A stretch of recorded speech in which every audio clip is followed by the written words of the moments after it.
application of forces. This is something that defense forces have been asking about. This is a message coming from the Defense Ministry.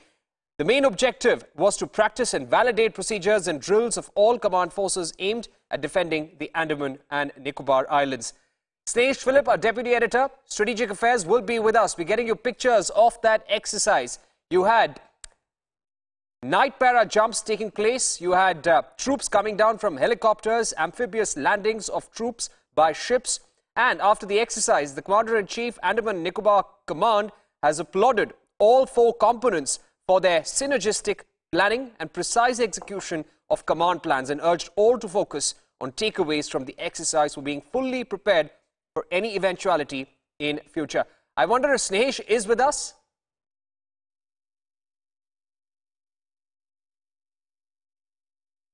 All right, Snehesh Philip will be joining us, but this is First on Republic, India's loud message to the world. Defense of Andaman and Nicobar Islands exercise just concluding, and this was a massive exercise by all the forces coming together. You had special commandos, you had the Air Force, Navy, Army, all coming together. Let's go across to Snehesh Philip for more. Snehesh, give us the various features of this exercise and why is it unprecedented in scale?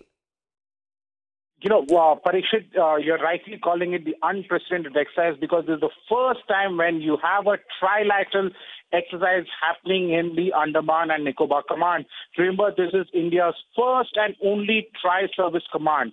You know, this is where you had the military, the Air Force, the deep penetration strike-capable Jaguar aircraft, and the Navy participating as one force, complete synergy between the three forces. This comes at a time when you have increasing Chinese submarine forays and Chinese activities in the Indian Ocean region. And this is where this exercise is of a huge significance because this exercise, played a scenario in which the enemy had taken over one of our islands in Andaman and Nicobar Islands, and we had to reclaim it back. I have with me the Navy spokesperson, Captain D.K. Sharma, and I'll actually, hand over the phone to him so that you can, he can give you an exact overview of this particular exercise. Captain Sharma, hello. Hello. All right. We've got Navy spokesperson D.K. Sharma joining us. Mr. Sharma, thanks very much for speaking to Republic. This is a very impressive exercise that has just concluded. Could you tell us, this is happening for the first time, all services coming together? Correct. That you're right. This is first of its kind, and the scale was increased, and we had a participation from all the stakeholders, which are normally there for the coastal security and otherwise. And this time it was done under the aegis of the Andaman and Nicobar Command. And we had participation from the Air Force, we had the participation from Indian Army, Indian Navy, Special Forces, and other stakeholders, which includes the state administration, fisheries, customs, and all the other people were there. And it was done to sort out practice the standard operating procedures as well as to hone up the skills and other drills which are involved in an exercise of this magnitude. Right. And given our current strategic challenges, why do you think such an exercise is important? Give us the background to this. Why did our defense forces think it's important to come together and carry out joint exercises? Because, you see, defense of this Andaman and Nicobar Islands are a joint command now. And synergy and other things which are a primary requirement when all the three services are operating, we need to exercise together. And this time we had scaled up the level of the exercise, and it was much more important that all the procedures are put into place. There were night drops, there were all the other strategic things were taken into account, and the situations were simulated, wherein the reactions were seen, and there are lessons learned to it, and there were many takeaways, and which will be incorporated. And every time we expect the level and the complexity of the exercise to be higher, and so on and so forth. Give us a sense of the different units which were participating in this exercise and the kind of maneuvers and situations they were dealing with.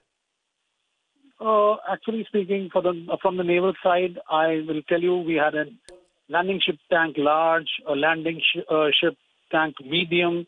We had a few LCUs, which you have seen the snapshots also. Then we had a Cora class corvette. We had OPV. We had fast track crafts. So there were many units which are based at Port Blair, which were deployed all around the islands. And mind you, it is 500 miles from north to south. So it is a big expanse of sea which was covered, and the simulation was done.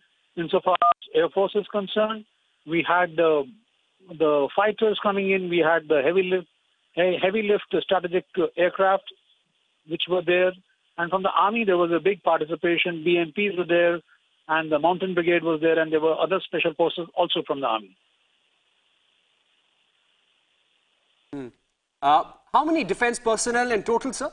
Just to give our viewers a scale of this exercise. Parishit, Snehesh here. The number of defense personnel involved in this exercise are not being given due to obvious security reasons. But yes, the fact is that this is the first major trilateral exercise being carried out in Andaman. Now, you'll have to remember that Andaman is a very important command of the Indian military. And right now, the Lieutenant Governor of Andaman is former Navy Chief Admiral D.K. Joshi. So with his there, there's a big focus of the Indian military on the Andamans. Remember that this Andaman and Nicobar command, the first tri-service command, actually overlooks the entire Indian Ocean, and that is from where we monitor every single ship, every single submarine foray into the Indian Ocean. So hence, this exercise is important, not just because in the scale that it was organized, but purely because this is where the three services integrated into one and carried out a scenario in which we had to reclaim an island taken forcefully from us by the enemy. This is big, Snehesh. And Snehesh, do you get a sense, probably the Navy spokesperson may not like to answer this for security reasons, but give our viewers a sense that will these exercises now be replicated in future? Of course, this in other parts of the country. Of course, this exercise would be replicated in the future. Remember that Prime Minister Narendra Modi has been emphasizing on integration of the three forces.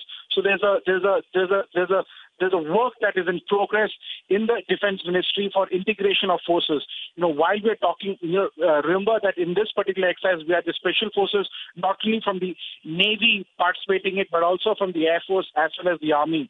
The plan is to eventually create a special division of special forces, which means that this division will have the special forces from all the three services.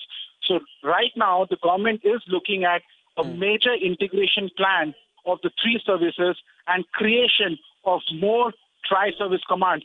That will take some years for it to fructify, but the plan is on, the work is on. And Andaman and Nicobar Command is the first tri-service command, and the exercise being held here is a matter of great importance.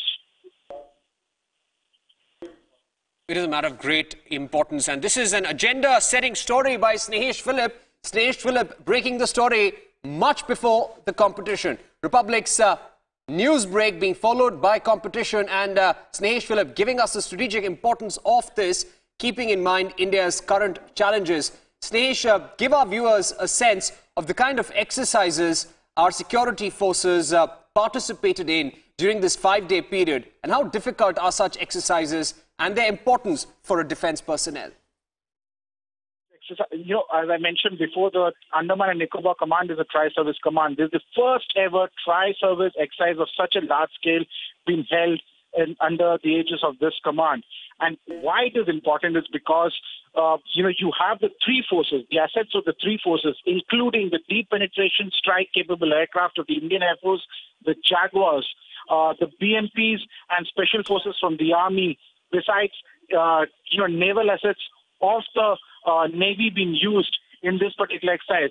the Navy spokesperson, Captain D.K. Sharma earlier, who spoke to us, made it clear that not only were the military involved, but various other departments, including even the fisheries department, were used because, a lot of time the information has to be shared. There has to be a map that has to be prepared. A lot of contingency plans have to be worked out. And hence, you had the integration of all these agencies coming together under one command and carrying out an operation. The scenario here is very important.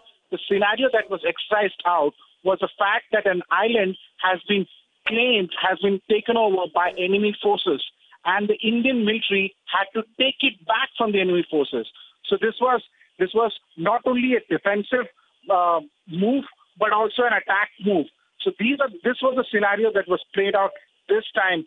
As and when things progresses, there would be more such exercises that would be held, and every time the scale is going to be bigger and larger, Parikshit.